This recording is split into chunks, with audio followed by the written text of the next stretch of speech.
नमस्कार दोस्तों, मैं अशोक सिंह राजावत गोल स्टडी में आपका हार्दिक स्वागत करता हूं। हमने पिछले वीडियो में अध्ययन किया था किसके बारे में, बल के बारे में, कि बल के बारे में अध्ययन किया था कि बल से क्या क्या परिवर्तन होते हैं किसी वस्तु में, बल का मात्रक क्या था और एसआई मात्रक क्या था, सीजीएस मात्रक क्या था। ये सभी हमने किसके बारे में अध्ययन कर लिया था, बल के बारे में पिछले वीडियो में विस्तृत अध्ययन किया था। और आज के वीडियो में हम अध्ययन करेंगे प्रकृति में मूलभूत जो बल पाए जाते हैं उनके बारे में। किसके, कि प्रकृति में उपस्थित मूलभूत बल, कि जो प्रकृति है हमारी, जो हमारा ब्रह्मांड है, उसमें कौन कौन से बल सामान्यतः कार्य करते हैं। उन चार बलों के बारे में हम क्या करेंगे, अध्ययन करेंगे कि कितने प्रकार के बल है। जैसे हम एक बल आता है नाभिकीय बल आता है, एक चुंबकीय बल आता है, एक बल आता है वान डेर वाल्स बल आता है और एक आता है गुरुत्वाकर्षण बल। तो हमारी प्रकृति में कितने बल है, मूल रूप से 4 बल है। तो इन 4 बलों का हम क्या करेंगे, इस वीडियो में अध्ययन करेंगे। और वैसे देखते हैं हम कि और कौन कौन से बल है, जैसे घर्षण बल हो गया, अपकेंद्रीय बल हो गया, अभिकेंद्रीय बल हो गया, केंद्रीय बल हो गया, संरक्षी बल हो गया, असंरक्षी बल हो गया। हम क्या करेंगे, इन बल के बारे में धीरे धीरे अध्ययन करेंगे। क्या करेंगे, धीरे धीरे अध्ययन करेंगे। तो आज हम लेंगे कि हम बल, जो प्रकृति में जो मूलभूत बल होते हैं वो कितने होते हैं, तो उनके बारे में मैं आपको बताने जा रहा हूँ। कि पहला बल था हमारा नाभिकीय बल। कौन सा, नाभिकीय बल। और दूसरा है वो है चुंबकीय बल।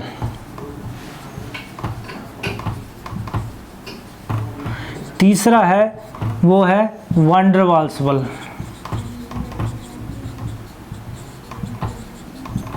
और जो चौथा है वो है गुरुत्वाकर्षण बल।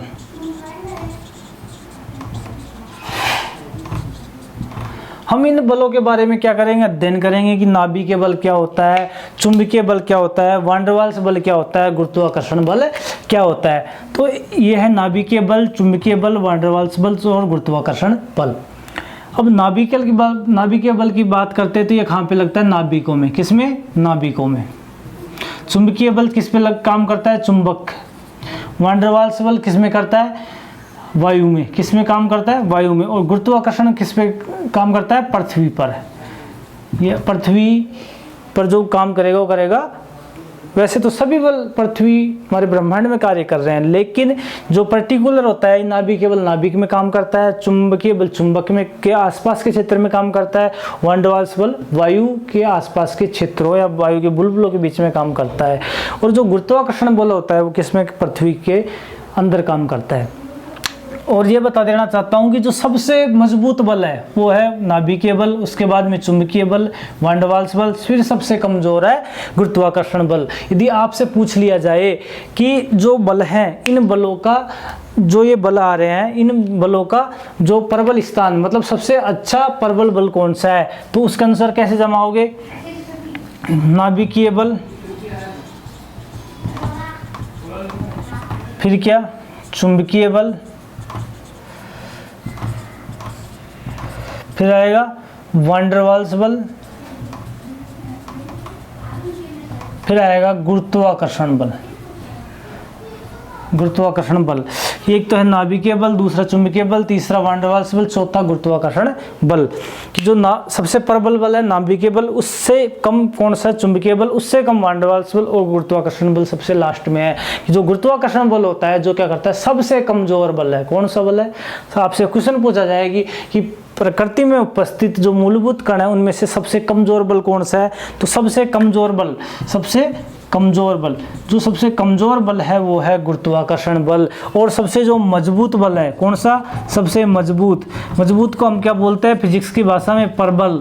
कौन सा, परबल, तो वह है नाभिकीय बल। एक क्वेश्चन हमारा छोटा सा क्वेश्चन यहाँ से तैयार हो जाता है कि जो प्रबल बल कौन सा होता है, नाभिकीय बल होता है। और जो दुर्बल बल, जो सबसे अधिक दुर्बल बल होता है वो कौन सा होता है, गुरुत्वाकर्षण बल होता है। अब हम बात करेंगे आज गुरुत्वाकर्षण बल के बारे में कि गुरुत्वाकर्षण बल क्या होता है। फिर हम धीरे धीरे एक एक बलों के बारे में विस्तार पूर्वक अध्ययन करेंगे। ठीक है दोस्तों, तो हम आज टॉपिक लेते हैं हमारा गुरुत्वाकर्षण बल।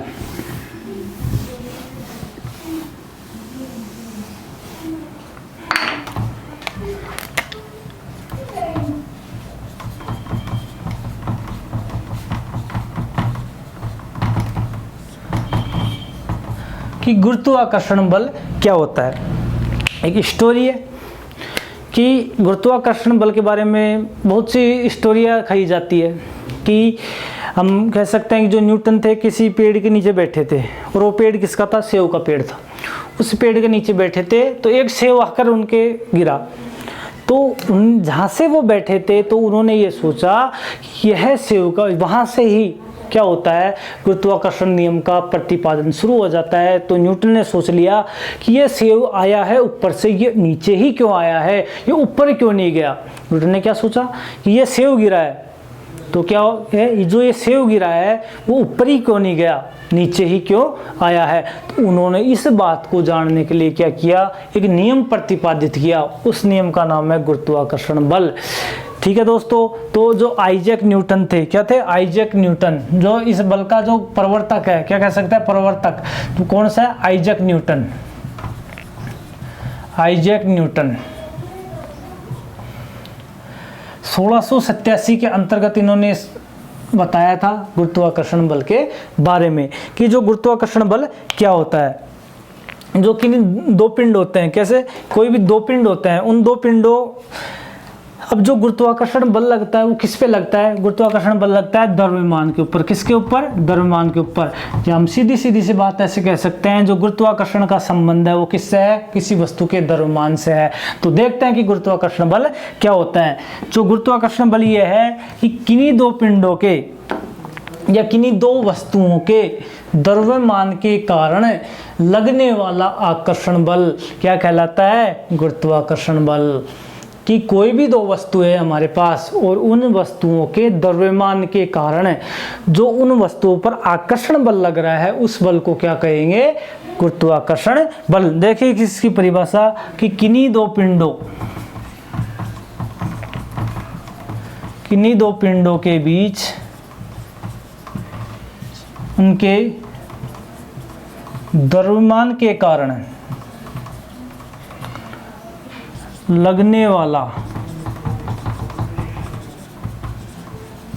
आकर्षण बल क्या कहलाता है? गुरुत्वाकर्षण बल। कि हमारे पास क्या है? कोई भी दो पिंड है, क्या है? कोई भी कितने पिंडों की बात हो रही है? दो पिंडों की। एक ये पिंड है, एक ये पिंड है। अभी इन दोनों के किसके कारण? इनके दो पिंड है, तो हमने ये दो पिंड ले लिए, ये ए पिंड है, ये बी पिंड है। ठीक है दोस्तों, अब आगे बात क्या कर रहा है कि दो पिंडों के बीच उनके द्रव्यमान के कारण, किसके कारण? इनके द्रव्यमान के कारण। तो ये m1 हो गया, इसका द्रव्यमान m2 हो गया। इन दोनों के कारण लगने वाला बल, तो इसका बल लगेगा, इसका बल किस साइड लगेगा? इस साइड। और इसका बल क्या लगेगा? इसकी तरफ। और ये क्या करता है? आकर्षित करता है। इसकी कौन सा बल लगा? आकर्षण बल। तो ये बल क्या कहलाएगा? गुरुत्वाकर्षण बल। एक बार वापस समझते हैं कि कोई भी दो पिंड है हमारे पास, ये दो पिंड है, इन दोनों पिंडों के बीच इनके द्रव्यमान, इनका द्रव्यमान ये m1 आ गया, इसका द्रव्यमान m2 आ गया। इनके बीच लगने वाला आकर्षण बल, इनके बीच में जो आकर्षण बल लग रहा है उस बल को क्या नाम दिया? गुरुत्वाकर्षण बल। कौन सा नाम दिया? गुरुत्वाकर्षण बल। गुरुत्वाकर्षण बल यह है परिभाषा थी और यह इसका विस्तार था कि किस तरीके से इसको समझाया जाता है। देखिए दोस्त, ये था हमारा गुरुत्वाकर्षण बल। अब हम बात करते हैं कि गुरुत्वाकर्षण की विशेषताओं के बारे में कि गुरुत्वाकर्षण कैसा बल है। जो गुरुत्वाकर्षण बल है एक सार्वत्रिक बल है। कैसे? यह एक सार्वत्रिक बल है। सार्वत्रिक बल का मतलब यह ब्रह्मांड में सभी जगह उपस्थित है। क्या है? ब्रह्मांड में सभी जगह उपस्थित है। ये इसका मतलब ये है कि हर जगह पर, हर कोने पर कौन सा बल लगता है? गुरुत्वाकर्षण बल लगता है। और दूसरी बात करता है कि यह कौन सा बल है? केवल आकर्षण प्रकृति का बल है। कौन सी का? आकर्षण प्रकृति का। आकर्षण प्रकृति का बल है कि मतलब यह बल क्या करता है? केवल वस्तुओं को अपनी तरफ आकर्षित करता है। क्या करता है? आकर्षित करता है वस्तुओं को। ठीक है दोस्तों, यह तो क्या था कि एक सार्वत्रिक बल है, मतलब हर जगह पे क्या लगता है? गुरुत्वाकर्षण बल लगता है। दूसरा है आकर्षण प्रकृति का, मतलब यह वस्तुओं को आकर्षित करता है। मतलब आकर्षित का मतलब अपनी ओर खींचना, अपनी ओर क्या करता है? वस्तुओं को अपनी ओर खींचना। तो यह क्या करता है? वस्तुओं को अपनी तरफ खींचता है। तो ये तो कौन सी प्रकृति होगी? आकर्षण प्रकृति करती, और सार्वत्रिक बल का मतलब सभी जगह विद्यमान है। अब हम आगे चलते हैं कि यह बल हल्की वस्तुओं के लिए, कौन सी, हल्की व कमजोर वस्तुओं के लिए, कमजोर वस्तुओं के लिए नगण्य है।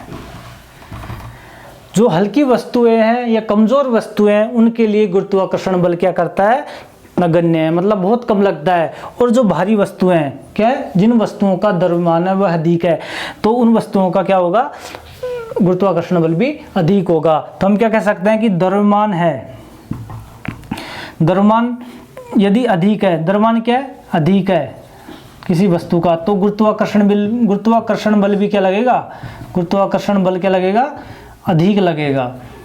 और यदि द्रव्यमान क्या है, कम है, तो गुरुत्वाकर्षण बल भी क्या लगेगा, कम लगेगा। और जो गुरुत्वाकर्षण बल होता है वो किस पर निर्भर करता है, दूरी पर निर्भर करता है। किस पर निर्भर करता है, दूरी पर। जो गुरुत्वाकर्षण बल दूरी पर निर्भर करता है। गुरुत्वाकर्षण बल किस पे निर्भर करता है, दूरी पे निर्भर करता है। कि गुरुत्वाकर्षण बल दूरी पे कैसे निर्भर करता है, कि जिस प्रकार से कि जहां पर वस्तुओं की दूरी अधिक है तो वहां पर ये बल कम लगेगा, और जहां वस्तु पास में है तो वहां पर बल क्या लगेगा, अधिक लगेगा। तो गुरुत्वाकर्षण बल किस पे निर्भर करता है, दूरी पर निर्भर करता है। और इस बल की आपेक्षिक प्रबलता की बात करें हम, इस बल की आपेक्षिक प्रबलता, कौन सी प्रबलता, आपेक्षिक प्रबलता, तो वो होती है 10⁻⁴। कितनी होती है, 10⁻⁻⁴। और इस गुरुत्वाकर्षण की जो परास है, क्या है, परास, वो कितनी है, अनंत है। कि हम ऐसे कह सकते हैं कि ये गुरुत्वाकर्षण बल हर जगह पे विद्यमान है। इस अनंत का मतलब क्या है, कि हर जगह पे गुरुत्वाकर्षण बल विद्यमान है। तो ये था गुरुत्वाकर्षण बल की परास। ठीक है दोस्तों, आप इसका स्क्रीनशॉट ले लीजिए। दोस्तों हम आगे बढ़ते हैं कि जो गुरुत्वाकर्षण बल होता है उस बल पर अन्य पिंडों का क्या होता है, कोई प्रभाव नहीं पड़ता। यहाँ पे लिखा मैंने कि अन्य पिंडों का कोई प्रभाव नहीं पड़ता। जो अन्य पिंड है, जो ब्रह्मांड में जो भी अन्य पिंड है या अन्य बल है, हम क्या कह सकते हैं कि कोई भी अन्य पिंड है या अन्य बल है, इन बल का गुरुत्वाकर्षण बल पर कोई प्रभाव नहीं पड़ता है। ठीक है दोस्तों, तो और अन्य पिंडों का क्या, कोई प्रभाव नहीं पड़ता है, और अन्य बलों का भी कोई प्रभाव नहीं करता है। और जो गुरुत्वाकर्षण बल होता है वो माध्यम पर निर्भर नहीं करता। किस पर, माध्यम पर निर्भर नहीं करता है, माध्यम पर निर्भर नहीं करता है। जो गुरुत्वाकर्षण बल होता है वो माध्यम पर निर्भर नहीं करता है। और जो गुरुत्वाकर्षण बल होता है वो क्या होता है, केंद्रीय बल होता है। कैसा बल होता है, केंद्रीय बल होता है। अब केंद्रीय बल कैसा, कि जो गुरुत्वाकर्षण बल है जो कार्य करता है, जो उस रेखा के अनुदिश कार्य करता है। कैसे, कि हमने यहाँ पे ये पिंड लिया, एक ये पिंड लिया, तो ये पिंड का द्रव्यमान m2 था, इसका m1 था, इसका m2 था। तो ये m2 ये दिशा में बल लगा रहा है और m2 इस दिशा में बल लगा रहा है। तो क्या कर रहा है, दोनों के मध्य आकर्षण आ रहा है।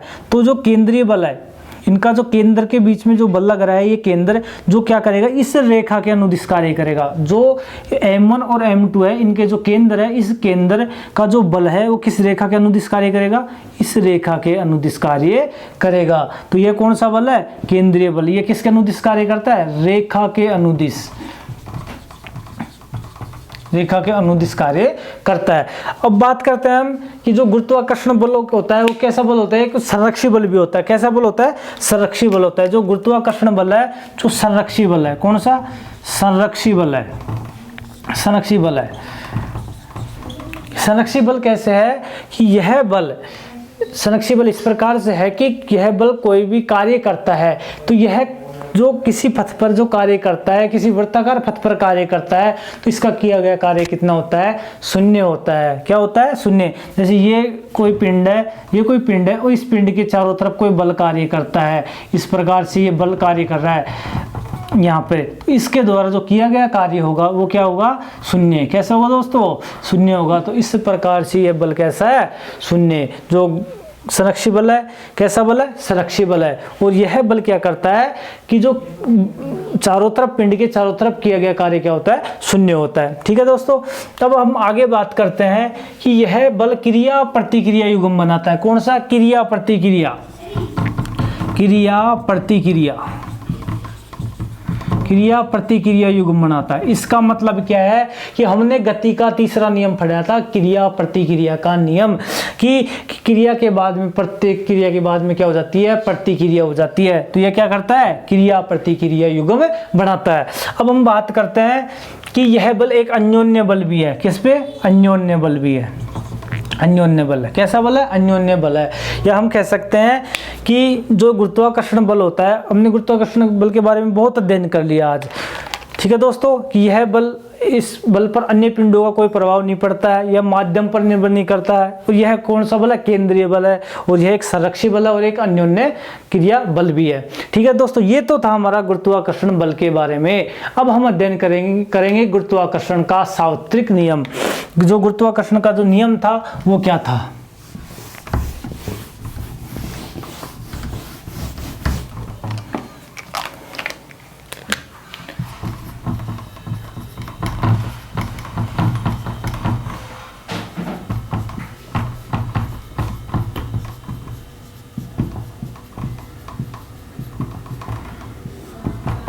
गुरुत्वाकर्षण का सार्वत्रिक नियम।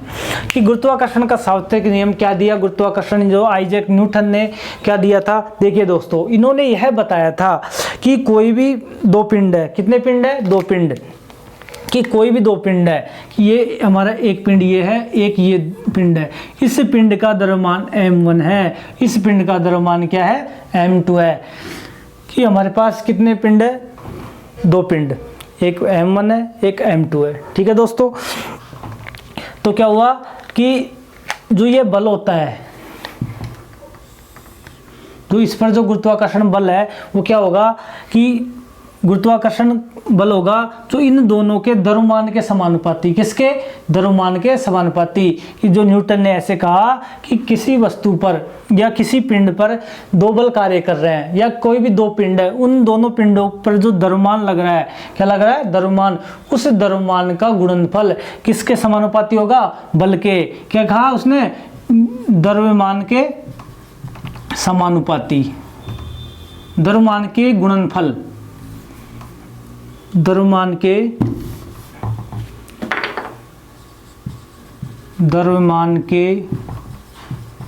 गुणनफल के समानुपाती। जो किसी वस्तु का जो बल होगा उसके द्रव्यमान के गुणनफल के तो क्या होगा? समानुपाती। तो इससे हम कैसे करेंगे कि F समानुपाती m1 m2, एक समीकरण हमारे यहाँ से आ गया। दूसरा, फिर न्यूटन ने कहा कि जो द्रव्यमान होता है उसके गुणनफल के समानुपाती होता है, लेकिन इसकी दूरी के वर्ग के व्युत्क्रमानुपाती। किसके? दूरी के वर्ग के व्युत्क्रमानुपाती या अनुक्रमानुपाती होता है। अब दूरी का वर्ग किया कि F समानुपाती किसके है? r²। तो हमारा जो